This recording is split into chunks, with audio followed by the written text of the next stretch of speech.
Okay, what's up? Welcome back to my channel. Today we will be doing paper 5 stats October November 2024. Okay, let's go. First question. 30% of the residents of Winfield own a EV. 3 residents are chosen at random. Find the probability that either all 3 own an electric car or none of them own an electric car. Okay, I know that some teacher will ask you to do the binomial distribution formula, the NC, and then all ding dong. Bro, that's way too slow, man. This question just 2 marks. They give us 2 marks, we give them 2 marks quality work. Okay, let me show you the fast way. Okay, first, understanding the problem. Let's define the probabilities. Okay, they told us probability of owning electric car is how many? 0.3, because it's 30%. Okay, so the probability of not owning an electric car will be confirmed 0.7, because it's either you own or you don't. Okay, since we are selecting 3 residents randomly, so that means each choice is independent. It means we can just multiply. Okay, let me show you. Probability of, see, they want all 3 own electric car. So electric car, which is 0.3 times 0.3 times 0.3, which is cube, 0.3 cube, and then it is 0.027. Okay, either none of them own an EV, which is just probability of no electric car, which is here you see 0.7, which is 0.7 cube. And why is 0.7 cube? Is 0.343, and then you add them up. They ask either all 3 own or none of them own, so you add them up.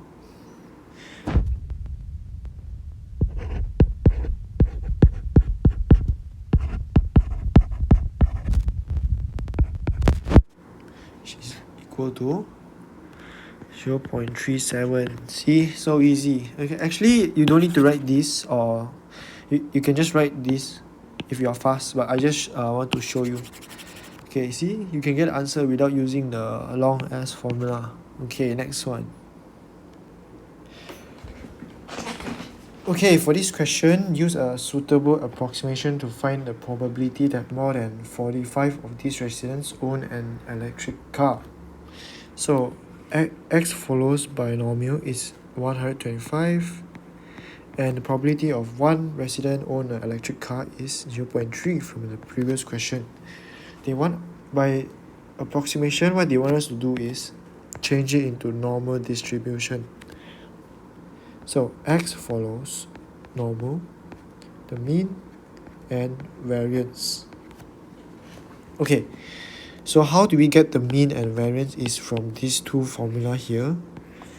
Okay, so the mean is NP, that means number of sample, 125 times multiplied by the P, which is 0.3. Okay, so 125 times 0.3 should be 37.5. Next one is the variance. The variance is NPQ. Okay, N is 125, P is 0.3, Q is basically not P, so it's 1 minus P, which is 0.7. So the variance is 26.25. Okay, so now the normal distribution parameters is 37.5 mean and 26.25. Remember to add a square here to remind you that this is variance. Okay, later you might need to change into standard deviation. Okay, so they want more than 45 residents, so probability that x is bigger than 45. But many people forgot to do continuation, which is the point, adding the 0.5 here, the plus 0.5 or minus 0.5, or many people do it wrong. So no worry, today I will show you how to choose correctly. And okay, so a binomial distribution look like this. Okay, it is one line, there's no in between. this is called discrete. Okay, but a normal distribution is continuous. It's like this. Okay, there's like infinity many values in between. It's like a wave. So they say probability x more than 45, so 45 is not include, so it will start from 46. Okay, that. So your continuity correction must be for the red color area, so you set as 45.5. so this is how you do it. So probability of x larger than 45.5. Okay, next what we need to do is the z-score standardization. What is standardizing is basically a binomial might look like this, or it's like skewed. What you are doing is making it into a normal distribution like this, like normal, like it's like playing dough and stretching it to be a normal.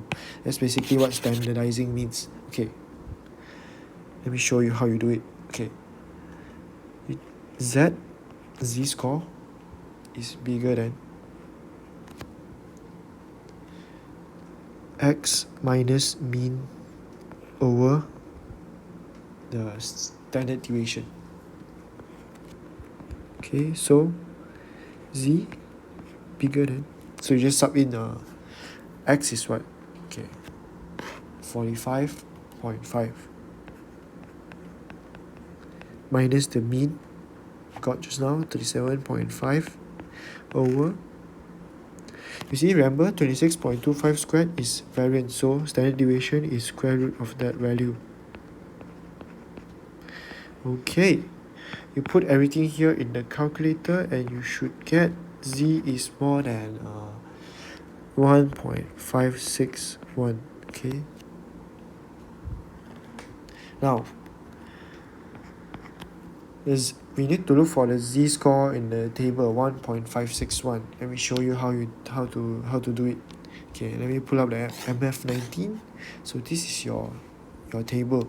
Okay, we want to find 1.1561. Okay, so we search for 1.5, and then where is 6? Here, 6.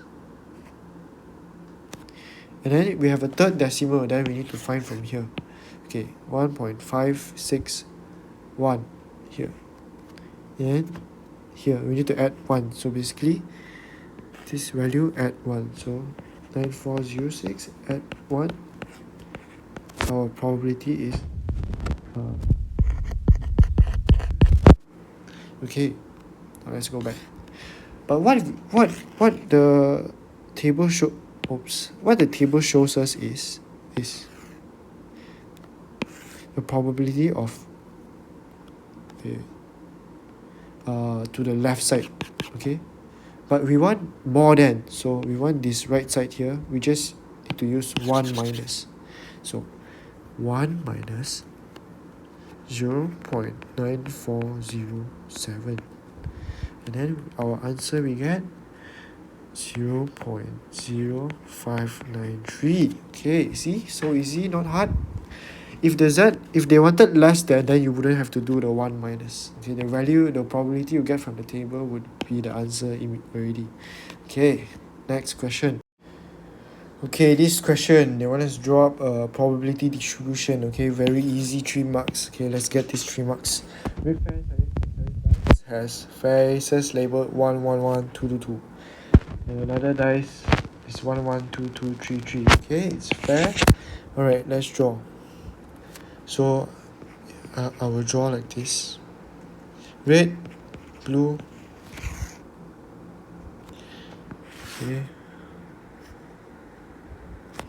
Okay, but during exam, if you want fast, since it's 1, 1, 1, 2, 2, 2, you can just do 1, 2, and then you know the probability is 0.5.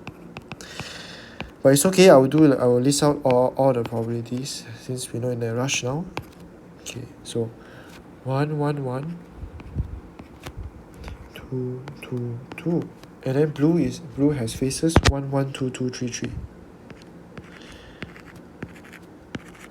Okay, let me draw like this.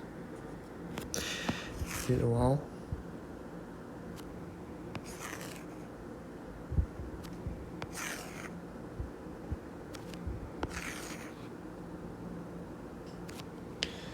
Alright, so the random, they define x is a product of the scores on the two dice. Then you just do 1 times 1, 1 times 1, 1 times 1, 2 times 1, 2 times 1, 2. Okay, this one times this one, okay? 1 times 1, 1, 1, 2, 2, 2.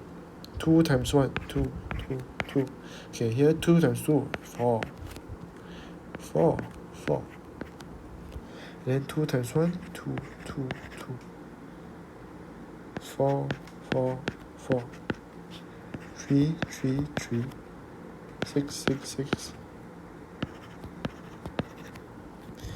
6, 6, 6. Okay, and then you can list out probability x equal 1 is how what? So 30, there are 36 boxes here. Okay, total 36 boxes here. So how many 1 are there? 1, 2, 3, 4, 5, 6. There are 6 ones out of 36. Simplify 1 over 6. So probability x equals to 2. Okay, how many 2 are there? 1, 2, 3, 4, 5, 6, 7, 8, 9, 10, 11, 12. So there are 12, 2 out of 36, and simplify 1 over 3. Probability of x equal 3. Okay, count how many 3's are there inside. 1, 2, 3, 4, 5, 6. Okay, 6 out of 36. Again, 1 over 6. Okay, next one. Probability of x equal 4. How many 4? 1, 2, 3, 4, 5, 6. 6 out of 36. Okay, 6. Okay, probability of x equal 5. Don't have. Okay, no 5s. Probability of x equals 6. Okay, again 6 out of 36. Okay, simplify 1 out of 6. Okay, then you draw the table. The table looks like this. X and probability. Oops. Okay, and then like that. So x is the possible outcome. 1, 2, 3, 4, and 6. And then you just write down the probability you got from here down to this row. 1 out of 6. 2, you got 1 out of 3. 3, you got 1 out of 6. 4, 1 over 6. And probability of 6 is 1 over 6. There you go, easy 3 marks. Okay, part B, find EX. Okay, what is the formula for EX? Formula EX is basically sum of x and p, which is you times and add. Okay, let me show you. Okay, this one times this one, and you do it for everything. So 1 times 1 over 6 plus 2 times 1 over 3 plus 3 times 1 over 6 plus 4 times 1 over 6 plus 6 times 1 over 6. Okay, make sure you put inside your calculator very carefully. Okay, you don't want to lose these 3 marks. Then you should get 3. Okay, and we are done for question 2. Okay, make sure you get these 4 marks in exam, or else I will beat you up, man. Very easy question. Okay, next one. Okay, now question number 3. In Molimba, the heights in cm of adult males are normally distributed with mean 136 cm and standard deviation 4.8 cm. Find the probability that a randomly chosen adult male in Molimba has a height greater than 170 cm. Okay, another normal distribution question. Okay, this one is easier than question 1, no worries. Okay, let's write down the parameters first. X follows normal. Okay, mean. What's a mean? They give 1.176. Standard deviation 4.8. Okay. So what they want? Probability that x has height greater than 170. X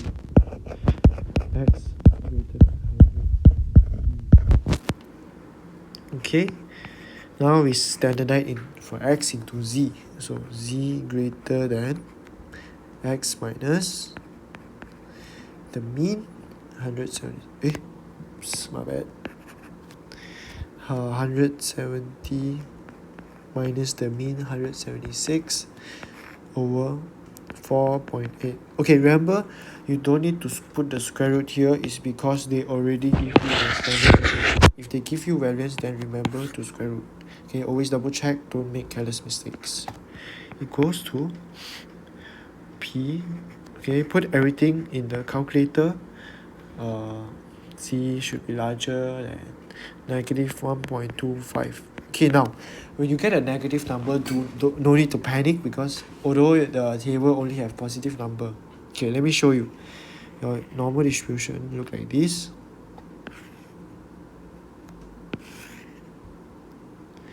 Negative 1.25 is here, negative side. And then they want more than, so it's here, the area here. But it's the same as this. Look. Okay, your table gives you positive. Okay, you can look for the 1.25. Okay, this is what your table gives. Okay, it's always to the left. So just look for 1.25 in the normal distribution table, then you can get the answer. Okay. Hold up. MF19. Let me clear this one. Okay, so what is 1.25 here? 1.2. So this one, and then 5. It's this one, 0.8944. Okay. You can write 0.894 3SF. Okay, question B. 60% of adult male in Molimba have a height between 170 cm and kcm. K is greater than 170. Now they want us to find a value of K given our answer to 1 dp. Okay, this question might be a bit hard, but don't worry. Okay, don't worry. Listen to me. It's very easy after you learn. Okay, so we write probability of 170 x. Okay, x between 170 and K is equal to how many? 60%, which is 0.6. Okay, next we change this into the z-score. Standardize 170 minus the mean over 4.8. Then smaller than z, smaller than k minus 176 divided by 4.8 equal to 0.6. Okay, next. Just type the calculator. This one should be negative 1.25, right? Just now we did. Okay. Okay, there's an unknown k here, but don't worry, we substitute this whole thing, let it be an unknown, let's say a first, equals 0.6. Okay, next step, I will have to visualize. Let me show you. This is your normal graph. That's how it looks like. And then middle here. Oh, the middle here. Okay, A is here, and negative 1.25 is here. And they already give us the area between here is probability total is 0.6. Okay, so we can use the probability of the A, the whole thing here, minus the probability of 1.25, the small. Okay, so we write like this: probability of the Z is smaller than A minus probability that Z is smaller than negative 1.25 equal 0.6. So Z minus A is smaller than A minus. Okay, so this one just now we already do is the probability of Z larger than -1.25 is 0. But don't worry, since it's smaller, we can just take it 0. Sorry, because this one is larger, right? So we have to use 1 minus that one to get the smaller then. So 1 minus 0.8944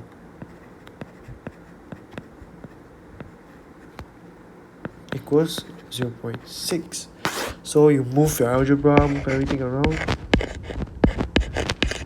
Okay, 0.6 plus 1, then move around, you should get 0.7056.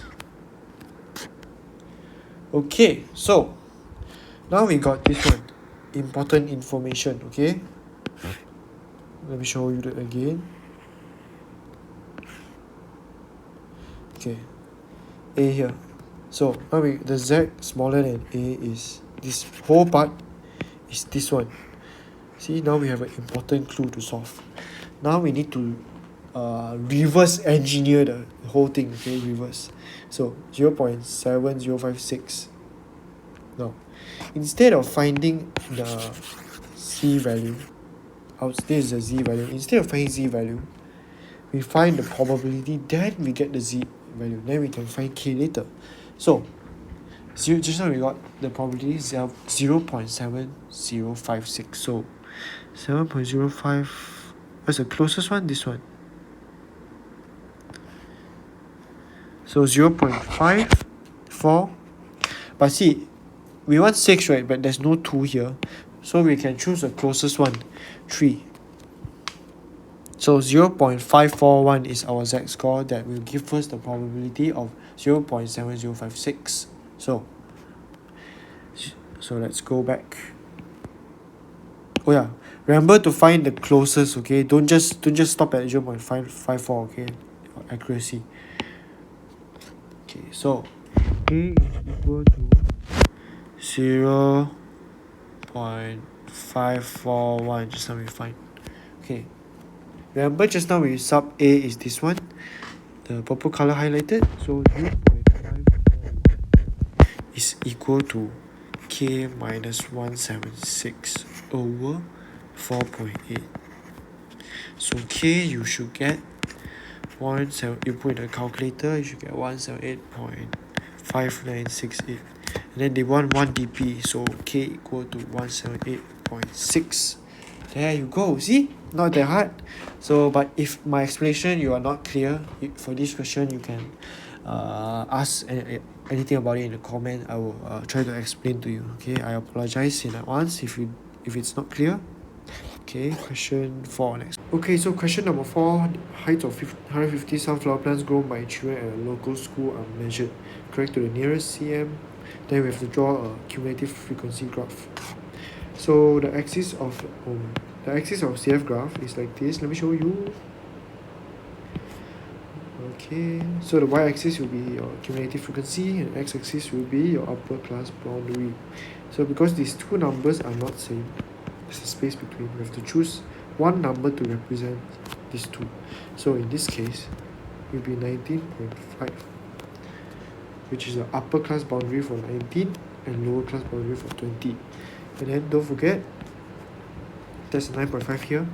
Therefore, so on is 29.5, 39.5, 44.5, 49.5, 54.5, and then the upper class 59.5 here. Okay, upper class boundary. Okay, then I will draw another section here. It's a upper class boundary and CF cumulative frequency. So first one 9.5, there's 0, so you write 0 here. 19.5, and then you have 10, and then 29 for 29.5 it's cumulative frequency, so you just add like that, which is you get 28, and so on. You repeat the process. 29.5, you just add 32 to 28, then you get 60, then you get 102, 49.5, you get 130. 54.5, you get 144. And last one, 59.5, you add 6 to 144, you get 150. Make sure you double check your last one should be the same as this one. If it's not, then maybe you did some calculations wrong. Always double check. Wait. Okay, now we can start plotting. So, this is the scale I choose. Make sure it is uniform and don't choose, meaning there's 10 here, 10 here. Don't suddenly go 5 here, okay? Must be uniform. Okay, so the first one is 0, remember? So 19.5 is 10. Oh, I haven't chose a scale here yet. So 20, 40, 60, 80, 90. About 100. Oh my gosh, 1:30 AM. 120, 140, 160 here. So okay, we have enough because we only have 150. So 19.5 is 10. 29.5 is 28.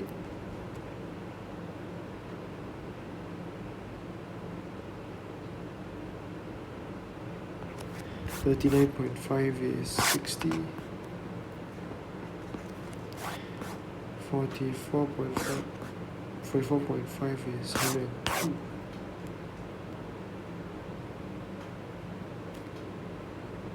Wait, I'm sorry, my scale is a bit wrong. It should be 49.5. Sorry.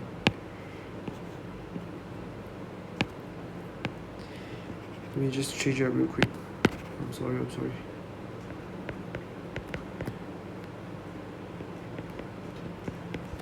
29, 29, 49, 50. Okay, so 30.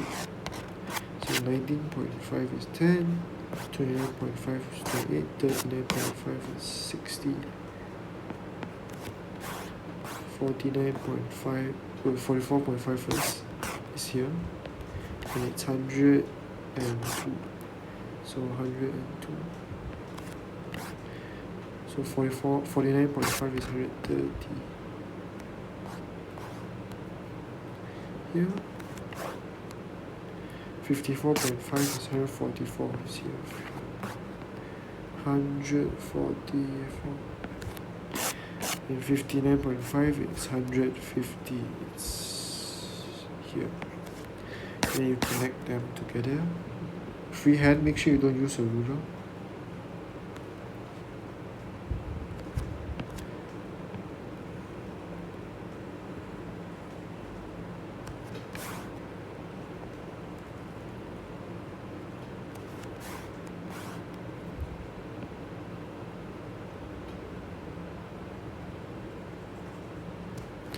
Alright, and last part, make sure you always label.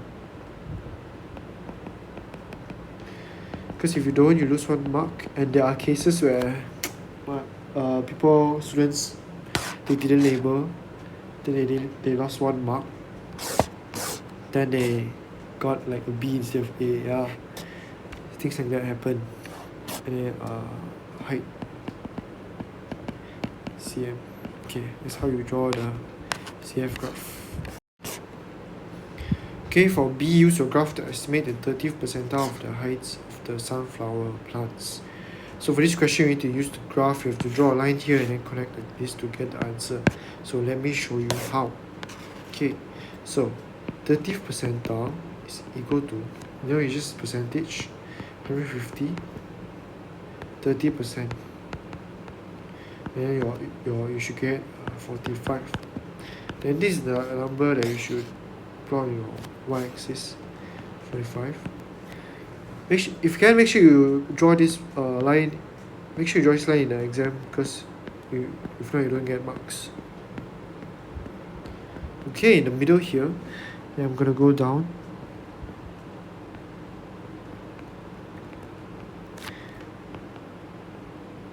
Okay, the place that it touched in the x-axis should be your answer, the height of the sunflower, the 30th percentile. So 29.5 is here, 39.5, 31, 32, 33, 34. Okay, so it should be 35. I got my answer as 35 cm. Okay, let me check the mark scheme because they usually give a range. Must be expect an answer in range 35 to 36. Okay, yeah, see, this answer is accepted. That means your graph shouldn't have any problem. So let's go to question C. Okay, question C, 5 marks, but it's not hard, it's very easy, but it's so damn time wasting and troublesome. Okay, let me show you how. No worries. I take picture of the data so it's easier for you to see. Okay, so what we need to do now is find the mean and standard deviation. Okay, so for the mean, the formula is this one. Okay, sum of fx over sum of f. So for this one, it's a range, right? So we need to take the midpoint. So basically 10 plus 19 divided by 2, which is 14.5. So this one also 20 plus 29 divided by 2, and so on and so on. So you do it for everything, you find the midpoint. So 24.5, 34.5, 42, 47, 52, and 57. Alright, so mean. Okay, get ready. So just take this one times this one plus this one times blah, blah, blah, blah. Okay, it's very easy. Just 10 10 plus 18 plus 32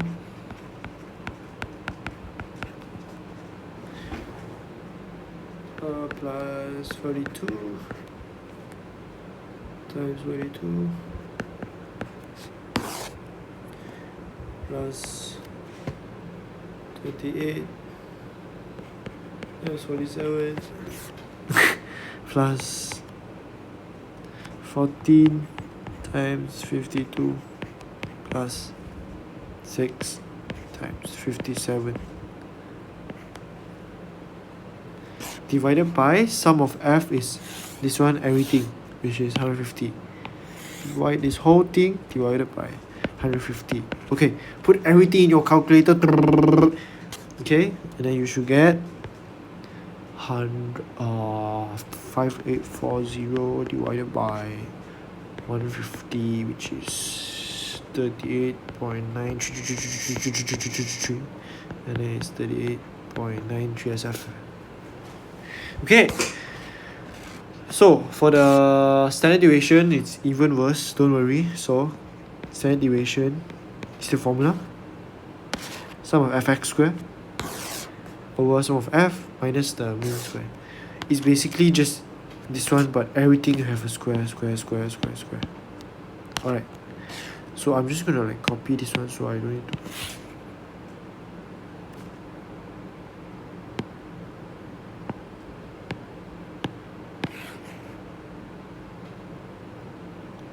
Okay, so if for standard deviation, everything you square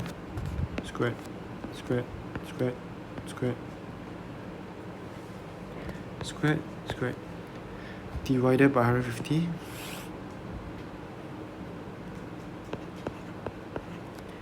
and then square root the whole thing.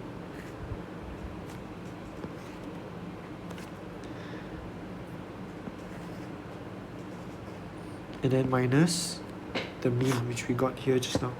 Make sure you put the exact form, okay? Don't put this one, or the answer will be a bit off, and then you will mess up your accuracy mark or something like that. So 5840 150. Okay, and then remember to square this one. because it's squared. Also, careless mistake, don't put this one outside the square root in your calculator. Okay, remember it's under the square root. Okay, now you type everything into your calculator, you press enter. Should get something like this: 10.61895 okay, then you put 3SF 10.6. there you go, 5 marks is yours. But just don't be careless. You see, one wrong number and everything gone, so be careful. Okay, question 5. A factory produced chocolate. Oh, nice.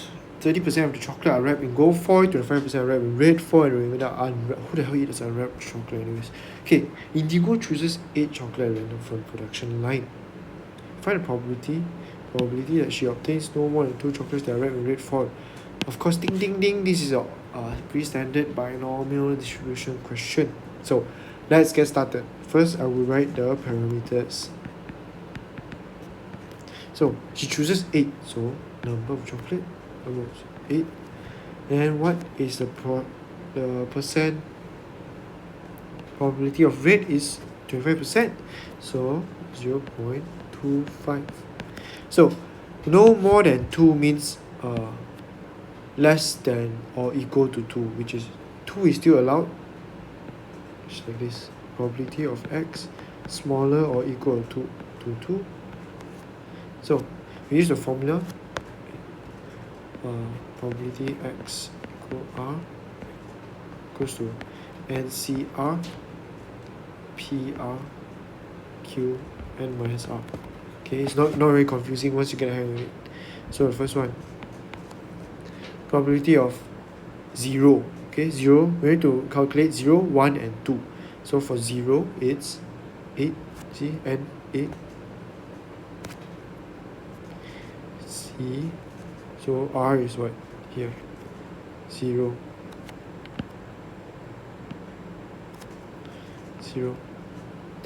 times 0.25, so r 0, and n minus r is over q is just 1 minus 0.25, which is 0.758, and then you plus probability of 1, so 8c1 times 0.251 times 0.757.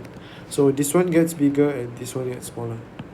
Okay, so probability of 2 is 8c2 times 0.252 times 0.756. So you put everything in your calculator, you add together, you should get 0.679 3SF. Alright, very easy, 3 marks.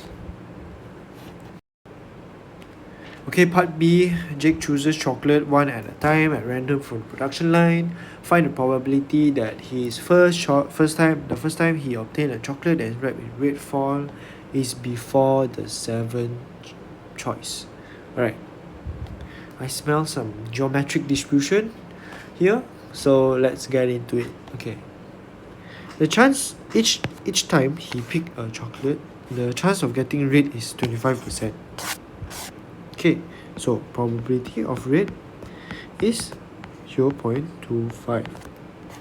Now we want to find one way of finding the probability that Jake get a chocolate in one of the first 6 picks is by first we find the probability that he never gets a red chocolate in the first 6 picks. So since other than red, the chance of not red is 0.75.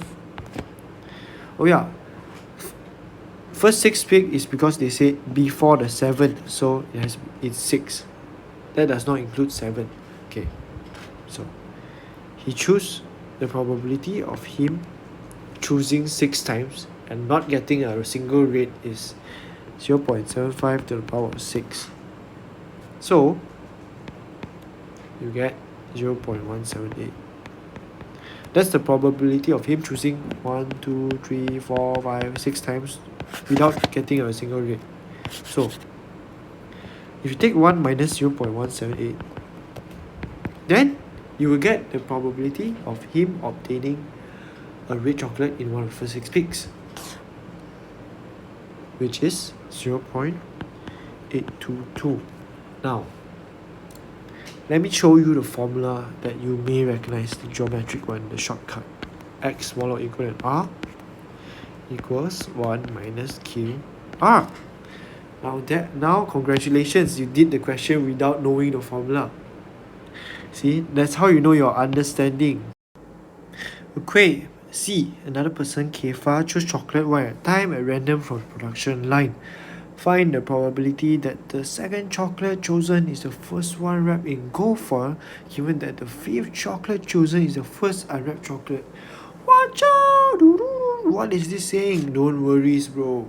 I will teach you now. Okay, this is conditional probability, and the formula is probability that A given B equal to probability of A B over probability of B. Okay, now let's put this into word.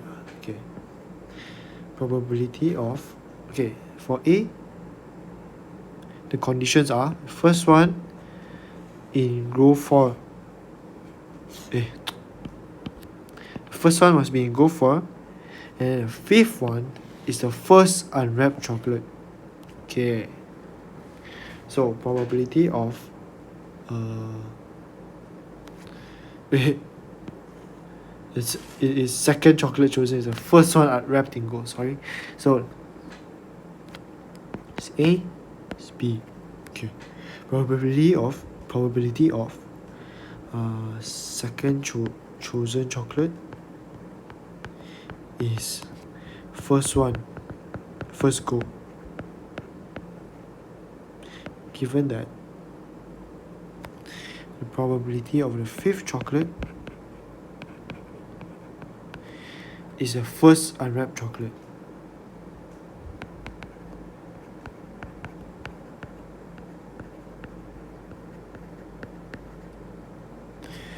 And then over probability of the fifth chocolate chosen is first unwrapped.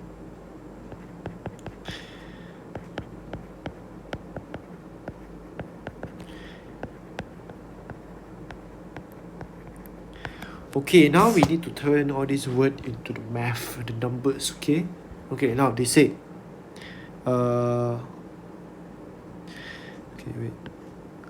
they want the second chocolate is the first one wrapped in gold foil. Okay,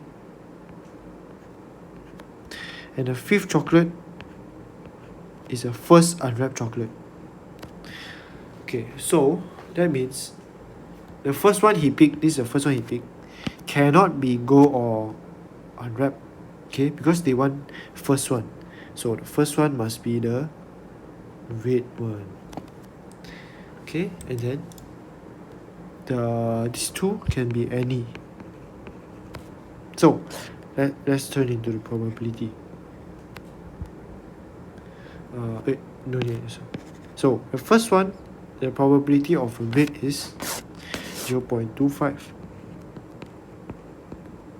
and then he choose the gold one, which is 0.3,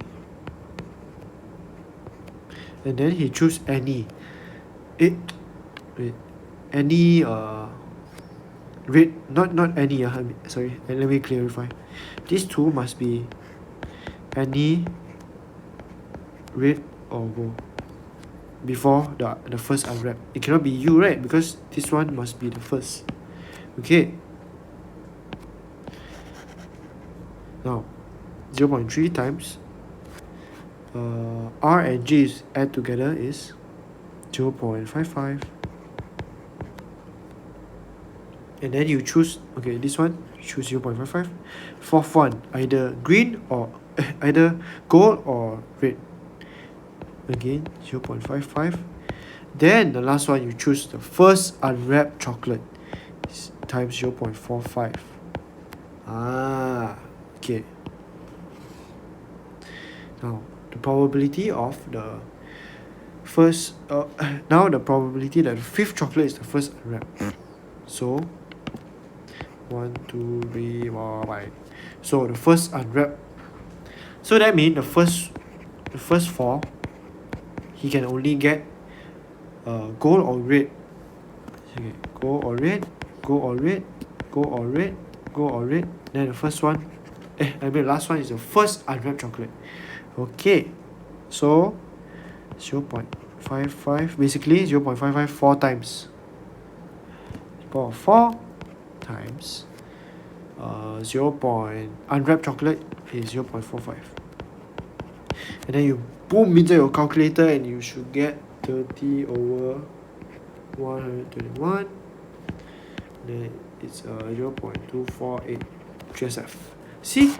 If you don't understand, just watch again, you digest, put the speed 0.5, slowly watch again. Confirm, I believe you can understand. Okay, it's not that hard. 5 marks, let's go! Next one. Okay, now question number 6, the last one. Let's go. You guys' favorite, P and C. Okay, find the number of different arrangement of the 9 letters in the word happiness. So there are 9 letters, so 9 factorial. Okay, it's 9. It's like you put 9 different letters, 9 different spots. However, there are 2p and 2s, which is why you have to divide 2 factorial times 2 factorial. 2 factorial, 2 factorial. And you get 90720.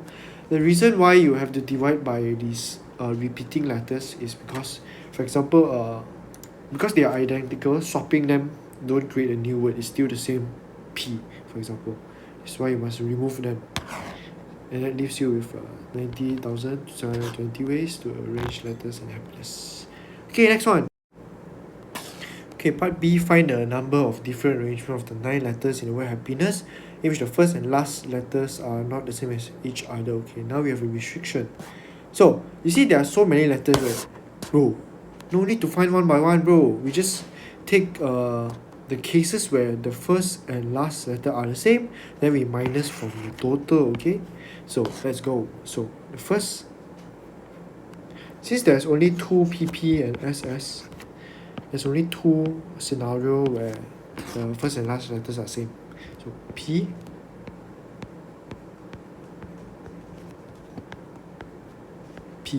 okay, and then all the other H all can go inside. So there's 7 other spot. Yeah, I mean 7 other different letters. So there's one H, A, the SS, I, N, and E can be arranged inside. So you arrange the 7 letter, and then there's 2 S here, so you have to divide by 2 factorial. And then case number 2 is the SS, and then in the middle is all the other letter and the PP, H, A, and other letters. So again, same thing, 7 factorial divided by 2 factorial. You put your calculator, you add them together, you will get 5040. Okay, so the number of arrangement where the first and last letters are same is 5040. However, they want not the same. So very easy. We just take the total, which is that we got from the last part, 90720, and then you minus 5040. Then the answer is 55,680. Boom, 3 marks done. Very easy. Okay, so part C, find the number of different arrangement of the 9 letter in the word happiness in which the 2 P are together and there are exactly 2 letter between the 2 S. So troublesome. Now we have to list down the case. Case number 1. 2 P are together. Okay, since they want to be together so much, we lock them inside the cage. Okay, and then what's the other? They want S. Okay, 2 letter between the 2 S.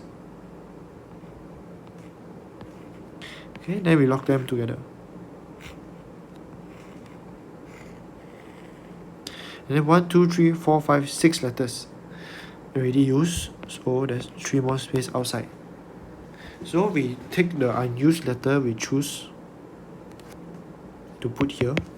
5C3, we must use combination, then you times 5 factorial. What this 5 factorial do is arrange this, and this together, and then these 2 letter inside here can change, so times 2 factorial, and then you get 2400.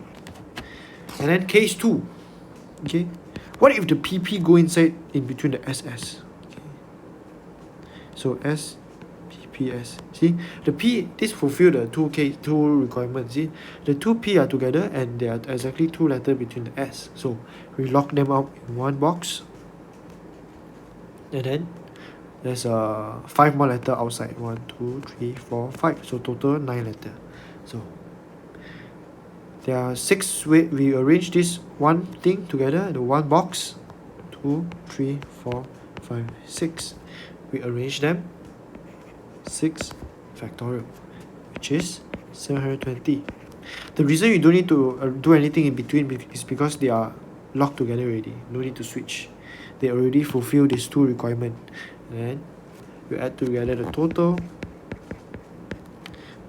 2400 plus 720 equals 3120. See, part C is done. Let's go part D, last one.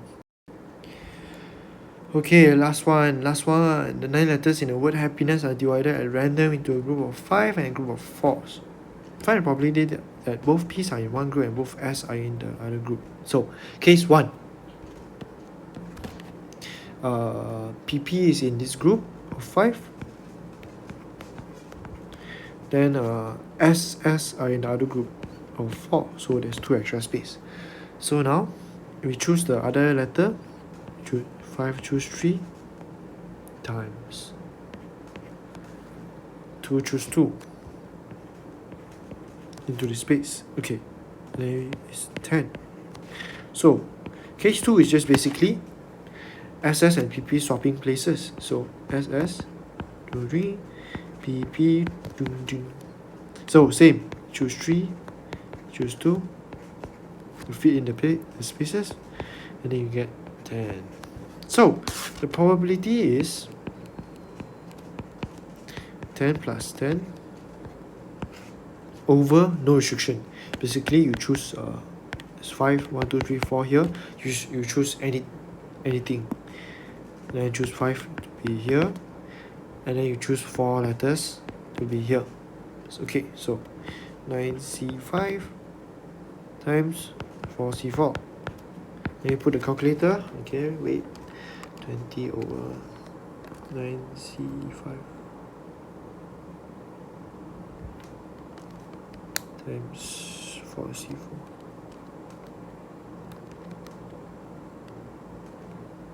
Okay, the answer you get is 10 over 63, or 0.159 GSF. Let's go, finish. Okay, that's it for this paper. So tired, man.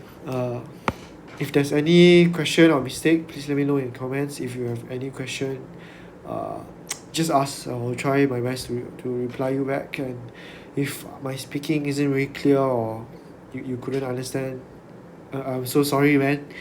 Yeah, thanks you guys for watching. Ciao.